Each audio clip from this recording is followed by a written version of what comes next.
Pam, param, pam, param, pam, param, pam. Comecei assim pra descontrair porque o vídeo de hoje não está leve. Se prepare.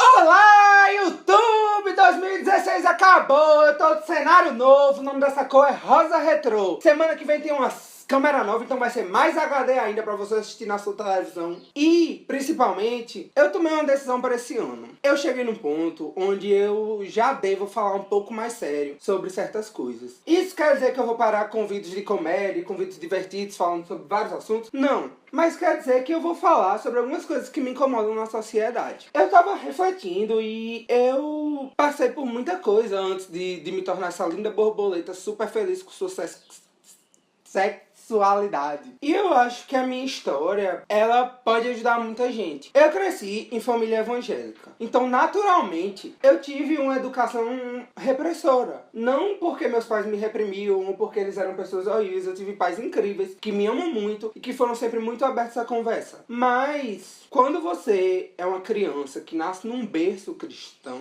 você tem naturalmente uma educação mais castradora, porque a igreja é uma instituição extremamente conservadora. Então, antes de tudo, eu queria dizer pra você que é cristão, evangélico, católico, seja lá o que for, eu não tenho nada contra o cristianismo. Eu acho a Bíblia um livro lindo. Eu acho Jesus um homem incrível. Só que eu acho que a igreja como instituição é uma coisa podre. E um dia eu vou fazer um vídeo sobre isso, porque eu passei quase 20 anos da minha vida inserido naquele meio. Então, eu tenho autoridade para falar disso. Meus pais eram da igreja batista. E eu cresci naquele meio, todo domingo tava na igreja. Eu ia para acampamento, nas férias eu ia para os negócios que tinha lá nas férias. Vários encontros. Então eu cresci na igreja batista. Chegou um ponto que não era mais obrigado a ir pra igreja. E meus pais me deixavam mais livres, porque meus pais sempre me deixaram fazer as minhas escolhas. Mas quando eu entrei no ensino médio, eu conheci uma menina. Ela era de vertente neopentecostal. E eu terminei indo pra igreja dela. Eu não vou falar o nome, mas a logo dela é uma chama. Fica a dica. A vertente neopentecostal, ela é extremamente mais radical que a batista. Então eu me tornei uma pessoa mais radical que meus pais, que já eram bastante cristãos. E aquele lugar fez uma lavagem cerebral horrível em mim. Isso fica para outro vídeo. Todo mundo sabe o que a igreja pensa sobre a comunidade LGBT. Todo mundo sabe que os cristãos utilizam aquele famoso versículo de Levítico para condenar homossexuais, dizendo que homem que deita contra o homem é um ser maldito aos olhos de Deus. Esquecendo que Jesus, que é o que configura o cristianismo, afinal, Jesus Cristo, cristianismo, veio para quebrar toda a lei do Antigo Testamento. Depois eu vou fazer um vídeo sobre isso, eu não vou me ater a isso não. A partir daí, saiba que eu tive uma criação extremamente conservadora. E além dessa criação, eu decidi me tornar alguém ainda mais conservador. Na verdade, o que é que aconteceu? Minha sexualidade na minha adolescência, que ela devia estar se desenvolvendo, ela devia estar crescendo, foi extremamente reprimida. E dentro da própria igreja, eu era visto como rebelde, porque eu não compactuava com muitas das coisas que a igreja fazia. Eu não compactuava com todo aquele ódio gratuito a todo mundo que não faz parte daquela instituição. Eu não compactuava com aquilo de que se você não faz parte daquela igreja, você vai pro inferno, porque eu acho que tá claro na Bíblia, se você acredita naquilo como livro sagrado, o que não é mais meu caso, que tudo se resume ao amor, sabe? Se você tiver um pouquinho de amor, você vai aprender a ter empatia. E se você tiver empatia, você vai saber não reprimir uma massa de pessoas que é massacrada pela sociedade por sua sexualidade. Ou por ser mulher, ou por ser qualquer coisa que não seja um ideal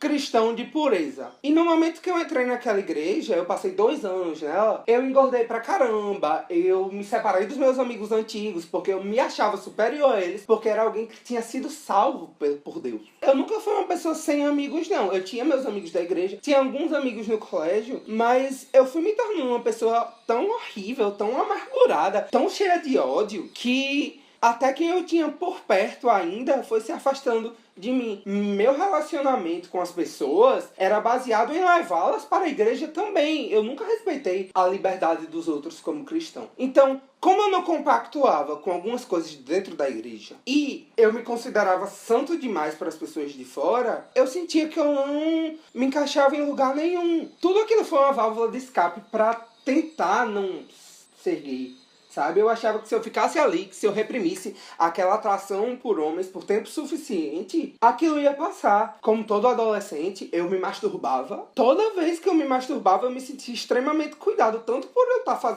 cometendo aquele ato pecaminoso, quanto por eu pensar em outros homens enquanto fazia aquilo. Então foi extremamente perturbador pra mim. Eu fui uma pessoa extremamente castrada, sabe? Minha sexualidade se tornou algo totalmente disfuncional. Eu fui ficando insatisfeito com a igreja na mesma época que eu conheci um menino. O nome dele era Rodrigo. Inclusive, te amo, amigo. Tô morrendo de saudade. E Rodrigo era tão gay quanto alguém podia ser. E por um acaso do destino, e eu acho que se Deus existe, Deus me mostrou aquele rapaz. Aquela pessoa era uma das pessoas mais cheias de amor e mais incríveis que eu já conheci, uma pessoa inteligentíssima. E aquilo não casava com o que me era dito acerca dos gays. Então, no momento que eu conheci Rodrigo e eu passei a amar Rodrigo, eu vi que tinha muita coisa errada ali. Então, eu saí da igreja e foi uma ruptura horrível. Porque sair da igreja não é você parar de ir pra um lugar. É você perceber que tudo aquilo que você acredita, que toda a sua fé é algo ruim, é algo errado. Porque pra mim era assim que parecia na época. E eu ainda acho que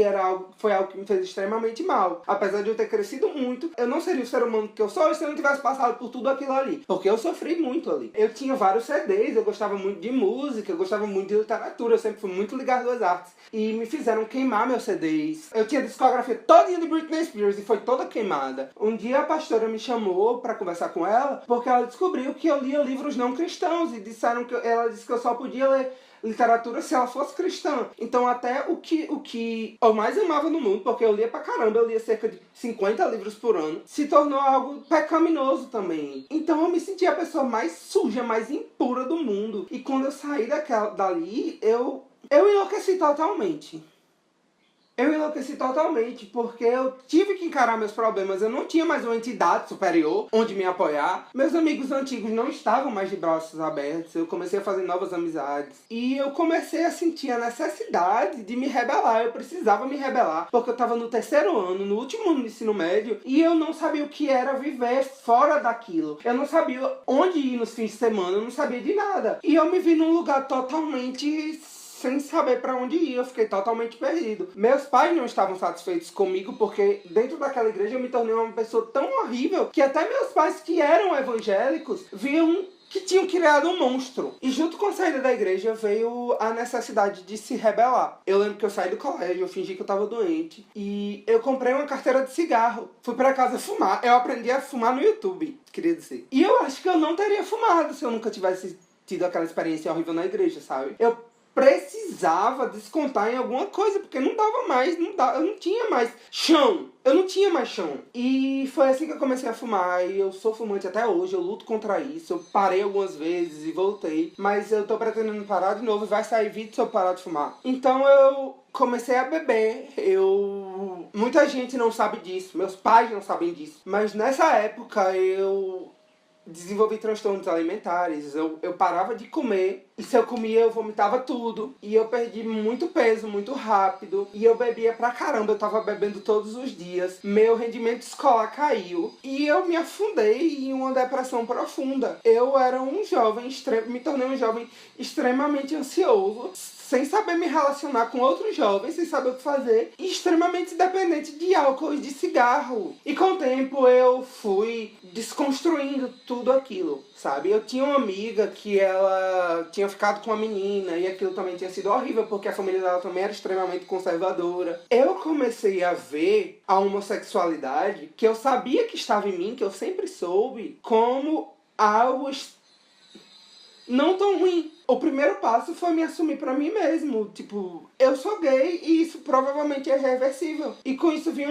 o medo dos meus amigos não me aceitarem, dos meus pais me expulsarem de casa, de sofrer agressão na rua, de não ser aceito nunca, de não ter filhos. Eu sempre quis ser pai, de nunca ser plenamente feliz, porque na minha cabeça, gays eram pessoas extremamente promíscuas que iam pra festa e transavam no meio da rua. Eu lembro que teve um dia que eu tava em casa só e eu bebi uma garrafa de martini sozinho. E nesse dia eu cheguei pra uma amiga, pra mesma amiga que era lésbica, que tinha ficado com outra amiga da gente, a gente tinha um Orkut fake, que só tinha eu e ela adicionados. E é scrapbook fechado, porque aí a gente conversava nesse scrapbook com medo de que alguém hackeasse, descobrisse as coisas da gente. E eu disse a ela que eu achava que eu era bissexual. E eu não era bissexual. Mas eu fui ensinado a minha vida toda de que homens gostavam de mulheres. Então eu pensava, eu já gosto de mulher, mas eu também gosto de homem. Então eu sou bi. Não que bissexuais não existam. Eles existem sim. E merecem ser respeitados como qualquer outra pessoa. Porém, aquilo era pra mim uma zona de conforto. E eu sei que pra muita gente aquilo também era uma zona de conforto. Ser bi não era ser gay. E pra mim o problema era ser gay. Tá entendendo? E depois que eu contei pra aquela amiga, eu contei pra vários amigos. E aquilo se tornou algo que foi fazendo parte da minha identidade. Eu me sentia extremamente mal, porque eu sentia que meus pais nunca iam me aceitar. E que muita gente não ia me aceitar. E aquilo doía. Dói muito você ser diferente, sabe? Tudo isso, toda essa repressão, além de tudo, além de me levar à depressão, fez com que eu tivesse um seríssimo problema com a automutilação. Foi uma fase horrível.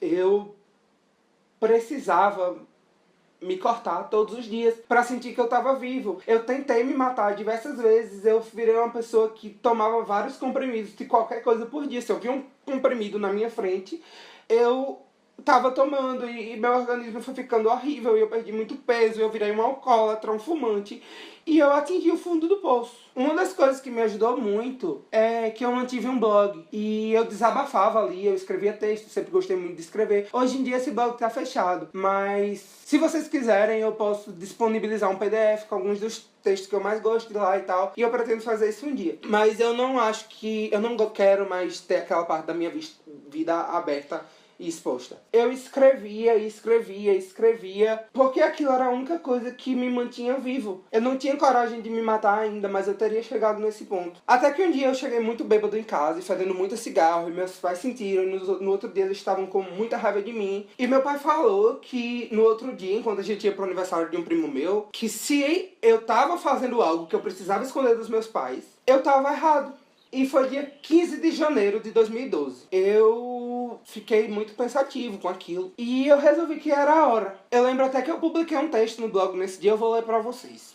É uma coisa curtinha, não é uma obra-prima da literatura, viu? Mas foi algo que eu escrevi num momento de extrema ansiedade e que se tornou algo extremamente significativo pra mim. Vamos lá. Ele vivia sentado, esperando a coragem de tomar uma atitude. Passou anos e anos na mesma cadeira, apenas observando, esperando que a cadeira o impulsionasse para cima, ou que o mundo trouxesse uma luz dourada que entraria em seus olhos e o faria mudar, o faria querer ficar de pé. Até que um dia, a coragem não veio, mas ele levantou e foi. E saiu da cadeira e saiu do armário. E eu escrevi aquilo, levantei, fui pro quarto dos meus pais e disse, a gente precisa conversar. E eu disse, olha, é o seguinte, eu bebo, eu fumo, e eu sou gay. E eles ficaram calados olhando pra mim. Minha mãe disse que já sabia. E rolou toda aquela conversa de doença venérea e de prevenção sexual. Seja gay, mas não seja uma bicha. E pareceu que ia ficar tudo bem. Eu tava super feliz, meus pais me aceitavam, não tinha mais nada que me prendesse. Até que meu pai chegou à noite, 3 dias depois, e ele falou que queria fazer uma oração comigo. Eu disse, tá, tudo bem. E nessa oração ele começou a falar de como tinha sido difícil pra eu nascer. E ele falou coisas extremamente pesadas. Não diretamente, mas ele deu a entender que ele tinha perdido um filho e que eu não devia me conformar com aquilo, que eu devia lutar. E eu já estava cansado de lutar, eu já tinha usado todas as minhas forças. E eu pedi que ele saísse do meu quarto e fiquei lá chorando, esmurrando o travesseiro, me cortando, tomando um monte de comprimido. Mas naquele momento eu sabia que eu tinha 2 opções. Eu poderia aceitar aquilo e viver uma vida lutando e me escondendo da minha própria família, na minha própria casa. Ou eu podia me impor. Eu escrevi um e-mail enorme para o meu pai, dizendo a ele que eu estava disposto a sair de casa e que minha sexualidade não estava aberta à negociação, que ele deveria focar no ser humano que eu era era uma pessoa de caráter e que eu ia sair de casa naquele dia e eu voltava à noite para ficar ou para arrumar minhas malas. E eu saí de casa de manhã, fui para casa de uma amiga minha, rodei o dia todinho, chorei bastante e meus pais só disseram, volta pra casa, vai ficar tudo bem. E eles foram me buscar no fim da noite onde eu tava e durante muito tempo não se falava mais nisso. E eu sei que aquilo foi um momento chave, aquele foi um momento onde meus pais passaram a me respeitar como adulto, como alguém seguro, como alguém que que sabia o que queria, como alguém que sabia o que era, e alguém que não deveria ser diminuído por sua sexualidade. Com o tempo, minha mãe foi vendo o que realmente era. Minha mãe foi conhecendo meus amigos gays, minhas amigas lésbicas, viram as pessoas incríveis com quem eu me relacionava. Minha mãe começou a falar de menino comigo, e ela vivia me chamando de encalhado, dizendo que eu não arrumava um namorado. E meus pais foram mudando aos poucos. Eu lembro que um dos dias mais felizes da minha vida foi um dia que meu pai chegou me contando que, na época que ele dava aula, ele brigou dentro da sala de aula com um menino por causa de comentário homofóbico com outro menino. E ele falou que da próxima vez que ele sonhasse que alguém tinha mexido com aquele menino, ele ia garantir que aquela pessoa fosse expulsa. Eu mudei meus pais. Uma das melhores amigas que meu pai fez nos últimos anos é lésbica. E ele vive querendo apresentá-la às minhas amigas. E hoje, o mesmo lá, que um dia foi um lugar horrível, onde eu voltava pra pessoas que não me aceitavam, se tornou o lugar onde eu posso trazer meu namorado, sabe? Ícaro. Sim, ele deixou eu revelar o nome dele, sim. Vem pra cá e dorme aqui direto. E meus pais amam ele. A gente fez uma viagemzinha pra uma praia aqui perto. E minha mãe disse que queria tirar uma foto comigo dando um beijo de um lado da bochecha dela e com o Ícaro dando um beijo do outro lado. Meus pais amam o Ícaro e eu tenho certeza que eles não trocariam o Ícaro por nenhuma outra menina. E a gente vê tanta desgraça, tanta violência com homossexuais, que eu acho que eu podia ter passado uma mensagem de esperança, sabe? Eu não tô dizendo pra você se assumir, porque você sabe da sua realidade. Apesar de eu ter tido pais conservadores e pais repressivos, coisa que quem conhece eles hoje nem sonha, porque meus pais são as melhores pessoas que existem no mundo, os melhores pais que eu podia ter na história, e eu sei que há 4 anos atrás eu não pensaria eu nem sonharia que meus pais se tornariam essas pessoas. E eu mudei a cabeça de todo mundo, sabe? Eu mudei a cabeça de muita gente da minha família simplesmente porque eu me impus. E porque eu tive coragem. E eu sei que cada pessoa tem seu tempo. Eu sei que cada pessoa vive uma realidade. Então eu não vou chegar pra você dizendo que se assumir é o que você deve fazer.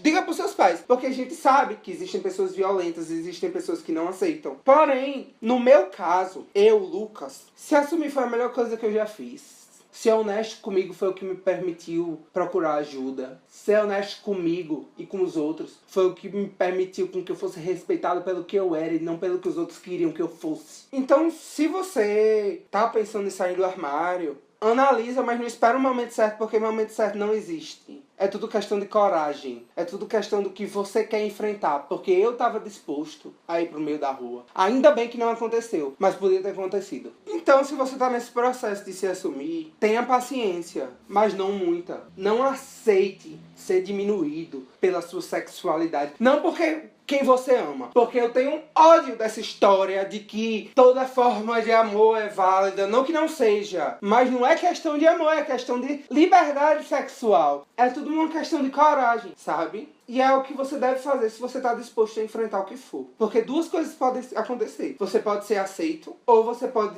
aumentar muito a repressão dentro da sua casa se é a pior coisa que você fez. E se for o caso, lute pela sua independência. Pare de pensar em pais que não aceitam quem você é. Pare de se ater a laços sanguíneos que te reprimem e que te odeiam. Porque quem ama de verdade vai te aceitar como você é. Se o lugar onde você mora, se as pessoas que te sustentam sabem que você é gay e não te aceitam, lute pela sua independência. Crie laços mais fortes que seus laços de sangue. Mas nunca deixe de ser feliz porque alguém não aceita a pessoa com quem você se relaciona. Porque a pessoa com quem você escolhe compartilhar sua vida vai decidir toda a sua felicidade. E você sabe disso. E como eu cresci numa igreja e tenho conhecimento bíblico, é com texto bíblico que eu vou terminar. Então vamos ler aqui Mateus 7, do 1 ao 5. Não julgueis para que não sejais julgados. Porque com o juízo com que julgardes sereis julgados. E com a medida que tiverdes medido vos hão de medir a vós. E por que reparas tu no argueiro que está no olho do teu irmão, e não vês a trave que está no teu olho? Ou como dirás a teu irmão, deixa-me tirar o argueiro do teu olho, estando uma trave no teu? Hipócrita, tira primeiro a trave do teu olho, então cuidarás em tirar o argueiro do olho do teu irmão. Então pare de usar a Bíblia para criar ódio, dor, repressão, suicídios em massa. Porque tá ali escrito, no livro que você considera sagrado e manual para sua vida, que você tem que cuidar da sua vida. E que o amor move tudo. Então, se você é cristão, bolsonarista, extremamente conservador e usa a Bíblia para oprimir outras pessoas, torça pra Deus não existir. Porque a quantidade de dor, de morte que vocês criam vai ser cobrada de vocês caso ele exista. Então é isso, muito obrigado por terem assistido mais um vídeo até aqui. Dá um like aqui embaixo que ajuda muito na divulgação. Comenta o que você achou, se gostou do novo cenário. Conta a tua trajetória, conta tuas dúvidas. Pode vir conversar comigo, tá bom? Eu vou responder. Minhas redes sociais vão aparecer aqui. Por favor, se inscreve no canal, tá bom? A gente tá quase chegando a 700 e eu queria chegar aos 1000. Eu queria muito chegar aos 1000 pra estourar uma champanhe que eu comprei no Tomei no Ano Novo. Um beijo, pessoal.